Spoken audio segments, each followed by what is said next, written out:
Мен күн. Сонау өткен заманда біреудің Айсұлу және Күнсұлу деген екі қызы болыпты. Екеуі де теңдесі жоқ сұлу екен. Бірінен бірі асқан, сұлумын деп, бірімен бірі үнемі ұрсып, жиі жанжалдасып қалады. Бір күні Күнсұлу іс тігіп отырғанда Айсұлуға тиісіп, «Сенен мен сұлумын» дейді. Ал Айсұлу болса, «Жоқ, сенен сұлу емессің, мен сұлумын» деп таласады. Ақыры аяғында бұл талас үлкен шатаққа айналады.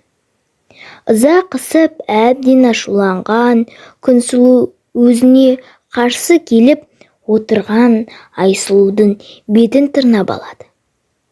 Күнсұлу тырнағының дағы Айсұлудың бетінен өшпестей болып тиеді.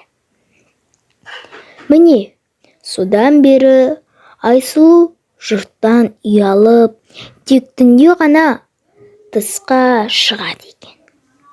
Ал бейбастықпен қатты ұятқа батқан Күнсұлу түн қараңғылығында бұғып жатады екен. Содан бері Айсұлу мен Күнсұлу бірінен бірі көрінбей, бірінен бірі жасырынып, аулақтап жүреді екен.